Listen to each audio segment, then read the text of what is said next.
What is going on, everybody? BobbyFi and Eric Sheets. We're going to be talking a little NFL Showdown tonight.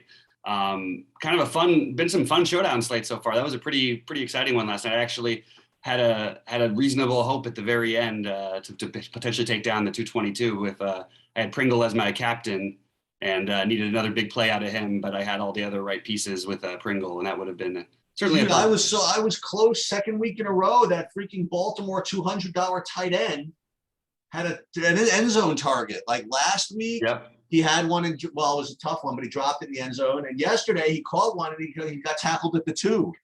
But I'm gonna get him. I'm gonna get the Josh Oliver. I'm gonna get him. They go to him inside the red zone. They go to him. So and because he only had one fantasy point and he only had one target, he'll probably be 200 again. Yeah. So I'm gonna go back to him next time they're in the showdown. But that was quite an exciting game, and I just don't think you're gonna get that tonight. That's the best. I think that tonight is I'll share my screen, but tonight is going to be you got the whatchamacallit, Packers coming off a pretty freaking bad loss on week 1, really bad, coming home against the Detroit team who's going to struggle all year, and I think it's going to be I think it ain't going to be pretty for one of the teams. And that's my very, very complicated take on how the game is on the game. I presume you believe the same? Yeah, I think the Packers will, but I think there's like real legitimate reasons for concern. Okay. But the fact that Vegas and everybody else feels so confident in this, and it's partly just betting, Detroit's really bad. I know they had to come back in garbage time against San Francisco, whatever. I really think this is a spot where you would expect Green Bay to sort of flex its muscles a little bit and show up big time after coming back home. I'm kind of interested to, like, if things start slowly for them, I could see it getting a little bit shaky. Rodgers looked unlike I've ever seen him look week 1, really bad. So I'm definitely playing the angle that I expect Green Bay to win the game. But I don't think that I wouldn't be surprised if this game was a little bit, if they have a couple shaky starts to their drives, the Green Bay doesn't score on their first couple possessions, you might even get like some backlash from the home fans for the first time ever against Rodgers there. So it could just be like a weird spot. That's all I just wanted to, I don't know what to do with it DFS wise. We'll talk about it, but I don't know. I do feel a little worried about them now. There's another part of me that thinks Rodgers goes out there and throws 5 touchdown passes and they win this game at halftime. They're up by 40 points at halftime. Like, I can see that happening as well. What are you sort of prioritizing? Because what I've been trying to do, we always talk about trying to get the captain right and I think playing Rodgers as the captain certainly makes a lot of sense to me, or Devontae Adams. I really like, though, as I always mention on these showdown slates, using second string running backs. I don't think it's going to be too far off the board tonight, especially because DeAndre Swift on the Detroit side of things is questionable. If he plays and it keeps some people off of him, these questionable, I'll jump on him. But instead of Jones and Swift, I'm looking at Jamal Williams' revenge. Jamal Williams, I was all excited to play him again, but he's on the other side this time. But Jamal Williams and A.J. Dillon are 2 guys who I expect to play, and I think I don't mind playing them together.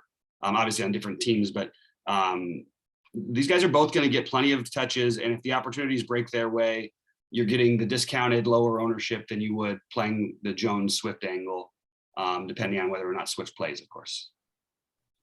Yeah. So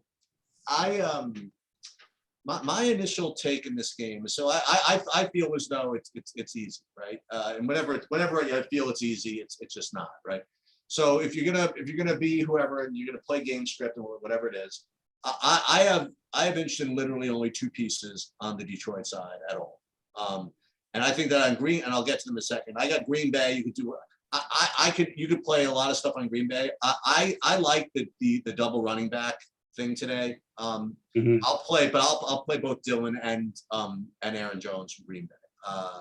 I think that today's a slate where the salary makes it work, and I think you can make it work. I have some lineups where I put Dillon as the captain, and then I also have some Jones or whatever, Aaron Jones or whatever it is, and Devontae Adams, obviously, extremely strong play, and Aaron Rodgers, obviously, really strong play. I feel as though the freaking defense for Green Bay is completely in play. Jared Goff is a pick 6 machine. You know what I mean? So I think Green Bay defense is really in play, and that's why I'm on the Green Bay side. I mean, for me, not to get right to it, but for me on Detroit, I mean, the only guys I think you can play are Goff and the cheap wide receiver. I think that Trinity Benson is probably. I imagine he's going to be huge chalk. I don't think he'll be huge shock, but I think he'll be owned. Yeah. Yeah, but that's what I'm going to do. I'll play Goff and Benson, and that's it. And I'll let someone. I'm not interested in a running back in a negative game script. I don't think that Goff is. I just don't see the DeAndre Swift thing. I'm good. Just not going to do it. I'm gonna. That's my main build is probably going to be something like either just Trinity Benson and the rest Packers, or just out of a little respect for the quarterback position, of maybe Benson and Goff and a little bit of and the rest Packers.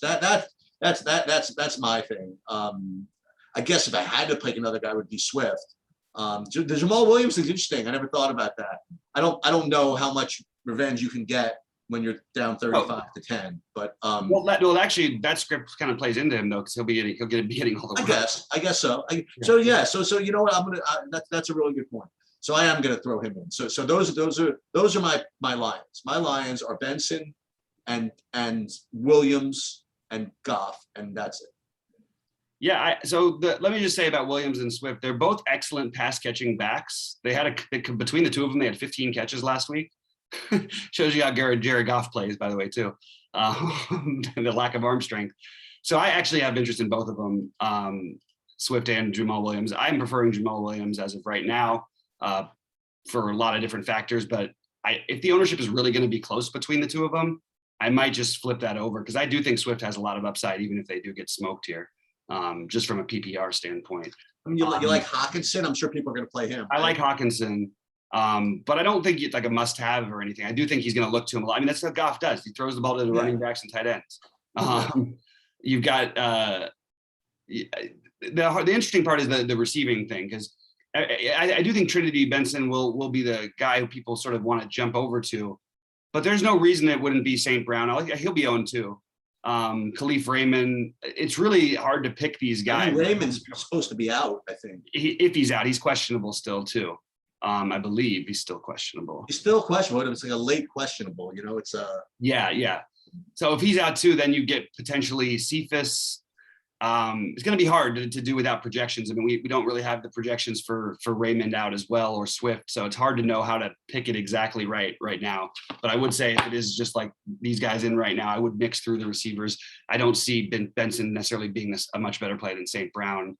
And I don't think the 1,400 means all that much. So I'm probably looking at. Is he another guy you used to play on Green Bay, St. Brown? No, not that I know of. Okay.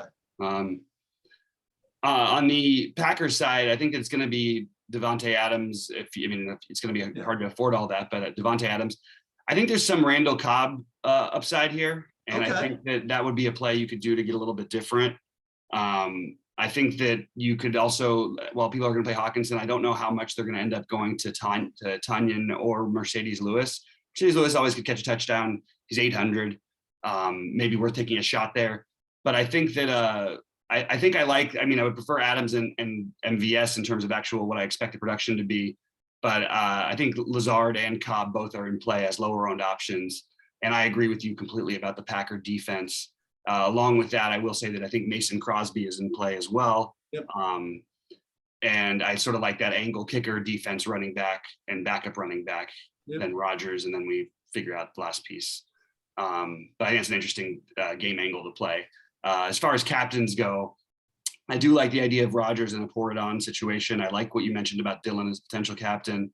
I like the idea of potentially captain. I'm just going to grab my own projected ownership here for the captain thing. You could argue for Aaron Jones, but I think he'll be the most popular. So maybe playing the Dillon is an interesting way to go, and then still play Jones in the same lineup. And I think Devontae Adams and Rodgers are the next two most obvious and probably best options.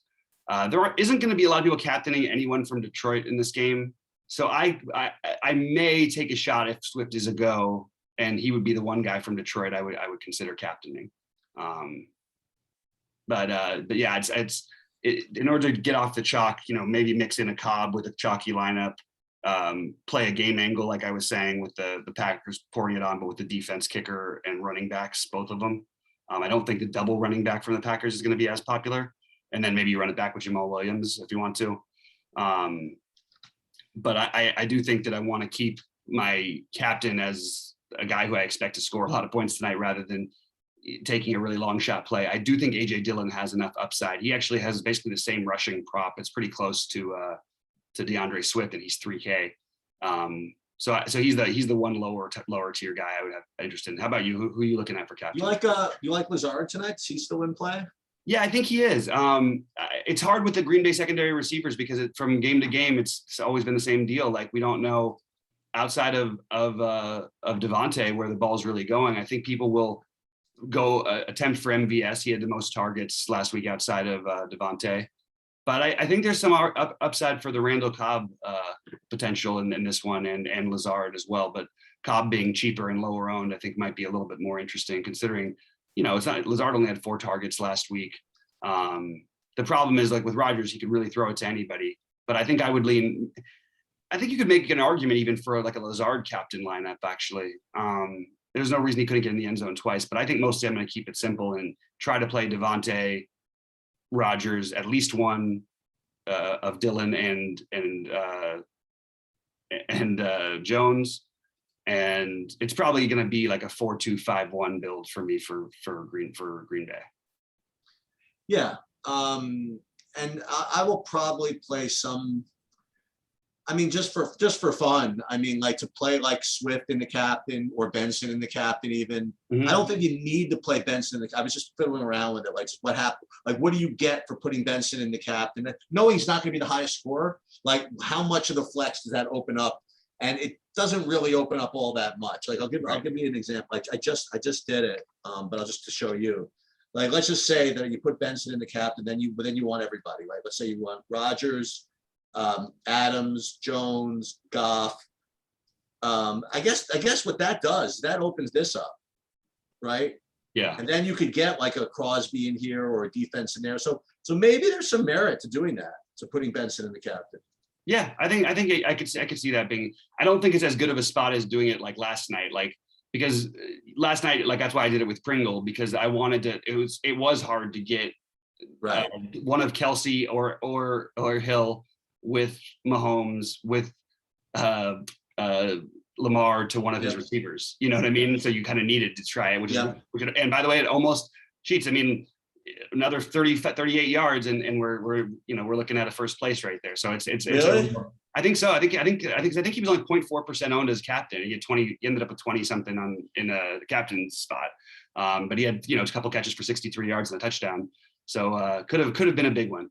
But I don't know if this slate is necessarily the right kind of slate you want to do that. And if you were going to pay down, I think it makes just as much sense or more to maybe just play Dillon as the captain and then use a guy like, use Dillon as the captain though. I think I prefer Dillon and then play Benson in just the flex. But I'm open to the Benson idea. I think it's kind of interesting. Yeah, I think he's going to be huge strong. I think you're probably right. Early projections are always tricky. It's kind of hard to know. Also, we need to know who else is playing for the Detroit receiver. Right. If they announce for real that Raymond's out, yeah. Dude had 6 targets last week and 3 catches, and he's 1,000 in a negative game script. It's right. No, I hear you. All right. Well, anything else before we get out of here?